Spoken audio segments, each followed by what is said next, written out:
So notation starts by drawing 5 straight lines. So let me do that. These lines are called a staff or stave,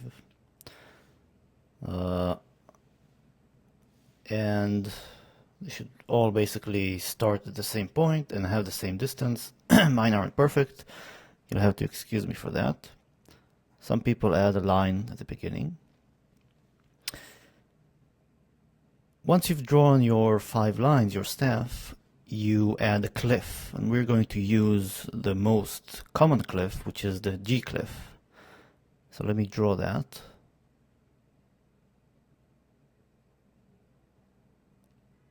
And the way you draw it is you start at the second line, you do half a circle, then you keep on going down, back up, and then you curl, go to the middle and bend down. Okay,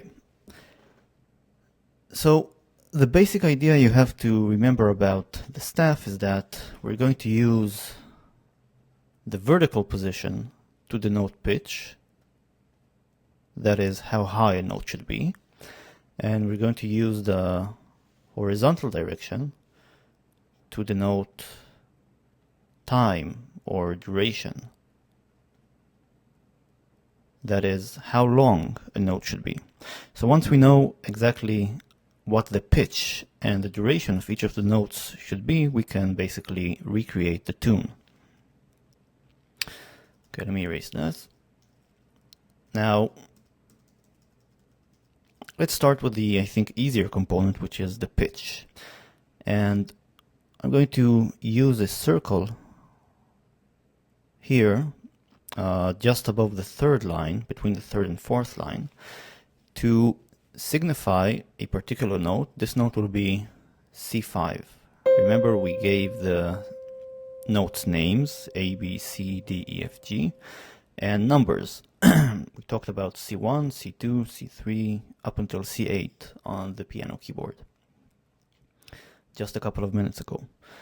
So this is going to be C5. So whenever you see this sort of thing, you're going to know that you're going to play C5 on the keyboard. Then we're going to slowly ascend.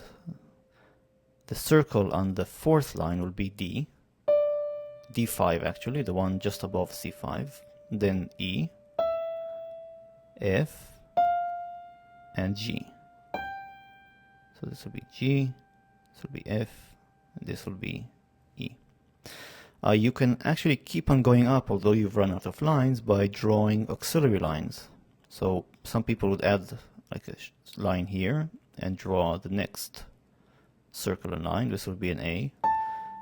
Then you'd get just above that a B, and back to a C. This will be a C6, the one going all the way up from C5. You can do the same thing but going down.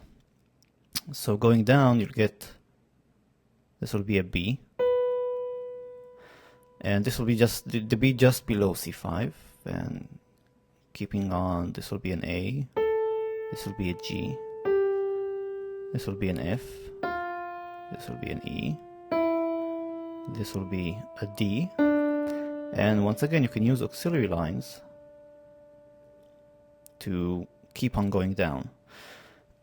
So this will be what's known as, this is where a C and a C4, that is the C just below the C5. So it's C4, D, E, F, G, A, B, and C5. So with this in place, we can actually sort of get a preliminary version of Mary Had a Little Lamb already going. So I'm gonna draw another staff. I'm gonna make it slightly longer this time.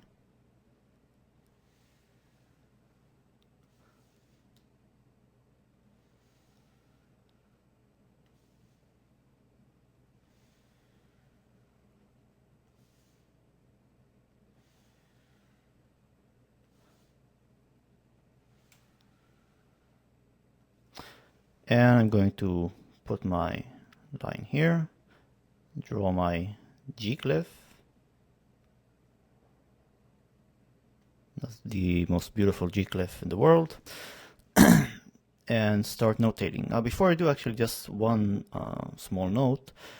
This is called a G glyph, and as you can see, it starts right here on the second line. And if you'll pay attention, you'll see that this note that's notated on the second line, I'm going to make a longer arrow, is a G. So this is sort of where the name of the G glyph comes from. So just an aside, if you were wondering. Okay, back to notation. So I'm going to basically write down the pitches of the notes that we're going to play on Mary Had a Little Lamb. So it starts with an E, D, C, D, E, E, E, D, D, D, E. Oh, sorry.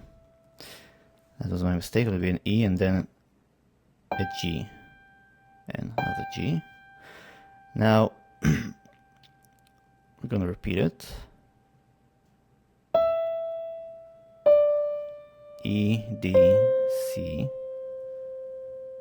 D, E, E, E, D, D, E, D, and I chose to end with a chord when I played it. So the chord is made out of three notes, which is C, E, and G. So to signify that they're supposed to be played simultaneously, I'm going to draw them all together.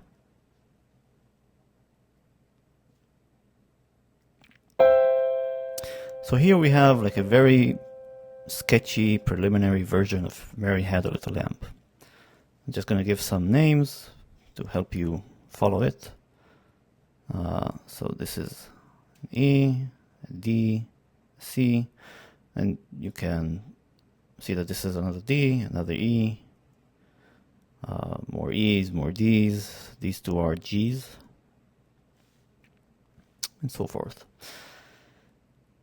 Now, you're probably noticing a couple of things that are missing from this current primitive form of notation. The first is you really don't know anything about the duration of the notes. So you don't know if the note should be long or short or fast or slow. So we're going to have to find a way to incorporate this into the notation. The second thing is that this really doesn't give you any indication of the fingering you should use. So I'm telling you which notes to play, but I'm not really telling you how to play them with which fingers. Now, a lot of books actually omit this information. They don't give you fingering information because, well, they basically expect either the teacher you're working with to do that, or on the other hand, they're expecting you to be well experienced enough to deduce it by yourself. And experienced players can actually figure out the fingering on their own. Some of the more elementary books will have fingering. So I'm going to add a bit of fingering to what we've just notated. And to do this, I'm going to draw my right hand. And of course, just an illustration. And I'm going to give numbers to my fingers. I'm going to give this one the thumb 1, then 2, 3, 4, and 5.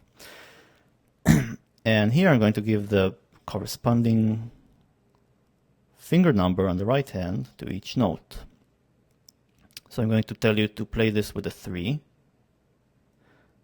2, 1, 2, 3, 3, 3, then 2s, 3, 5, 5, and once again 3, 2, 1, 2, 3, 3, 3, 2, 2, 3, 2. And here we have 3 notes, which you will be playing with your 1, 3, 5. So what this means is that play this note with your middle finger, the number 3, then use your second, that is the index finger, to play this note, then use your thumb, the first finger, to play this note, and so forth.